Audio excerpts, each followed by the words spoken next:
Fala pessoal, tudo bem com vocês? Chega mais, eu sou o Chico Garcia, inscreva-se no canal e vamos juntos.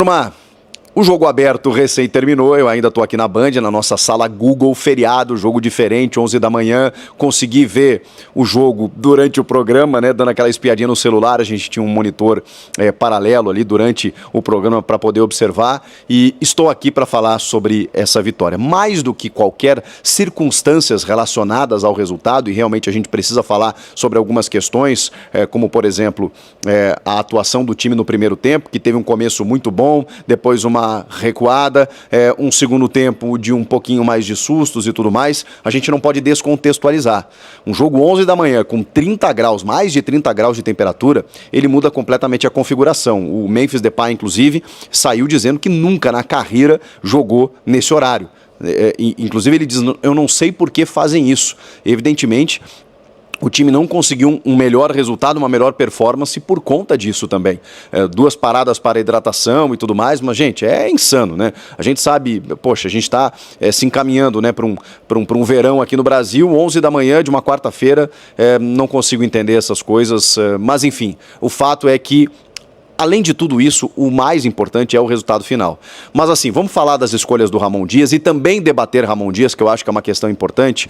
Por exemplo, ele surpreendeu na escalação, pelo menos do que a gente tinha de informação, de que o Kaká estaria mais pronto do que o André Ramalho.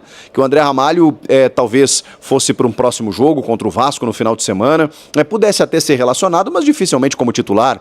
O Kaká sim poderia aparecer, ele estava com dificuldades na defesa, né, exatamente por conta da lesão desses dois, e voltando de lesão, o Félix Torres com a seleção equatoriana, então o Gustavo Henrique, qual parceiro ele teria? E o André Ramalho foi o titular. E acho que fez uma boa partida, né, não só pela assistência que ele dá para o gol do Yuri Alberto, mas o André Ramalho é um jogador que aos pouquinhos está readquirindo, né, a sua melhor forma, né, parecido com aquela que ele chegou no Corinthians, né, muito bem dominante, especialmente numa linha de 3. Fez uma parceria com o Gustavo Henrique, a defesa se atrapalhou em alguns momentos, né, ele tomou, a defesa tomou alguns sustos, né, o gol acho que desvia no Gustavo Henrique. Tem aquela indefinição também, quase sai o gol, mas que ele salva depois numa recuperação no chute do Lautaro Dias, quando o Hugo sai ali meio, né, bate nas costas dele, uma loucura, uma confusão, mas é isso, né, tem o calor, tem um bom tempo sem jogar, né? Acho que 10 dias mais ou menos, ou mais por conta da data FIFA, e voltando de lesão, numa lesão que a gente imaginou que ele fosse demorar mais para voltar. O Fagner sentiu uma indisposição, na verdade ele teve um quadro de infecção respiratória, nada grave, né? Mas uma gripe muito forte, acabou sendo barrado do jogo, e o Mateuzinho, nem sei se ele seria o titular, mas o Mateuzinho acabou compando ali, até perde um gol, né? Numa grande jogada do Memphis no primeiro tempo pela esquerda, ele chuta, o Anderson, não foi o Cássio o goleiro, né? Rebate, o Anderson fez uma boa partida até, ele rebate, o Mateuzinho chuta, mas chuta fraco, né? Se ele chuta em cima era caixa, ele chuta rasteiro e o Zé Ivaldo acho que acaba salvando ali, quase que em cima da linha. O Matheus Bidu no lado esquerdo e o Ranielli, né? O José Martínez com a seleção também, né? O Charles acabou perdendo um pouco de espaços, entrou no segundo tempo no lugar do Carrilho, mas aí você tem o Ranielli e aí aqueles dois vértices de um losango, né? Ele abre com o Ranielli, Breno Bidon pela esquerda, André Carrilho pela direita e o Rodrigo Garro na ponta desse losango, com o Memphis e o Yuri alternando lá na frente. O Memphis fez um partidaço, mesmo com a questão física atrapalhando no segundo tempo, mesmo com o time baixando o seu ritmo, ele esteve próximo do gol em várias oportunidades.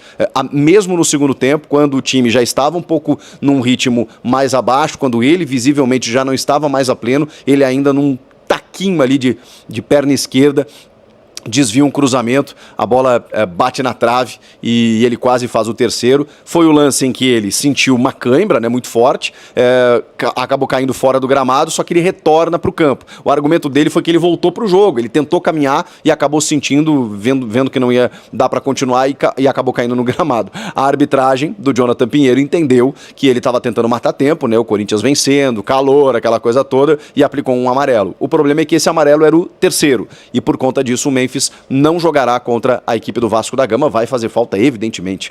Se a gente pode dizer que há uma virada de chave do Corinthians na temporada, no Campeonato Brasileiro, na temporada, né? Porque o Corinthians não consegue mais êxito nas Copas, não é por culpa dele, pelo contrário, ele fez a sua parte. É por conta da chegada de Memphis Depay. Claro que a janela foi muito boa, claro que o Yuri cresceu, mas cresceu muito por conta da chegada do Memphis. O Rodrigo Garro também cresceu por conta da chegada do Memphis. Então, ele, além de entregar aquilo que lhe cabe, com gols e assistências, o Memphis também potencializou os jogadores à sua volta. Então, é significativa a entrada do holandês. Gol custa caro, bom jogador custa caro, mas ele foi determinante. A chegada do Memphis Depay foi determinante para que o Corinthians renascesse na temporada, renascesse no ano. O Corinthians é outro. A gente estava falando de um Corinthians disputando para não ser rebaixado. E isso já não existe mais no horizonte corintiano. Corinthians, aos 44 pontos, eliminou completamente o risco de rebaixamento. Completamente. Inclusive, nesse momento, até a rodada passada, a nota de corte era 44. Então, acabou. Acabou e o Corinthians ainda tem jogos a fazer, tem mais 4 partidas. O Corinthians não será mais rebaixado e, pelo contrário, hoje ocupa a nona colocação. A nona colocação está a 3 pontos do 7º colocado, que é justamente o Cruzeiro, adversário que o Corinthians venceu hoje. Então dá para pensar muito numa outra situação. O G4 é impossível, ou G6, mesmo G6, porque aquele pelotão se distanciou, mas a partir da 7ª colocação, em que o Corinthians está a 3 pontos, e isso hoje daria uma vaga na pré-Libertadores, estamos falando sim de uma realidade. E estar na pré-Libertadores significa também estar na Copa do Brasil. E mais do que isso, se tudo der errado, o Corinthians praticamente se garante numa Copa Sul-Americana, o que lhe dá calendário para a temporada que vem. Porque a gente até, em algum momento, chegou a pensar que o Corinthians ia disputar apenas o Brasileirão e o Paulista, como a temporada do Santos foi em 2024, que seria terrível, porque você perde prestígio, você perde capacidade de receita, né, de movimentar o torcedor. Vejam só esse ano, né, com todas as dificuldades, como foi bom o Corinthians a cada 3 dias tinha uma decisão. Isso movimenta tudo, né? E fez, inclusive, com que o Corinthians fosse ao mercado, contratasse mais, motivasse mais o torcedor, mesmo com todas as dificuldades. O Corinthians eliminado das Copas, se voltou para o Brasileiro e emendou 5 vezes. Fala, família corintiana, e aí, tudo bem com vocês? Vitória importantíssima aí do Corinthians diante do Cruzeiro. Agora a gente briga aí, cara, quem diria, né? Pelo amor de Deus, às 4, 5, 6 rodadas atrás o Corinthians estava brigando aí pra não cair. Todo mundo dizendo que o Corinthians ia cair, que era um time fraco, que era aquilo, que era não sei o que. Agora a gente vai brigar por uma vaguinha na Libertadores. Tá vendo como é importante ganhar dentro de casa, pessoal? O Corinthians vem de uma sequência aí de 5 jogos. Não, o Corinthians não, nesse segundo turno do Brasileiro, o Corinthians não tá perdendo dentro de casa. Tá fazendo um papelzinho de casa. E aí, onde é que tá o time, ó? Lá no topo, tá? Então é isso. Deixa o like, se inscreve no canal, ativa as notificações. Forte abraço a todos, até o próximo vídeo. Vai, Corinthians!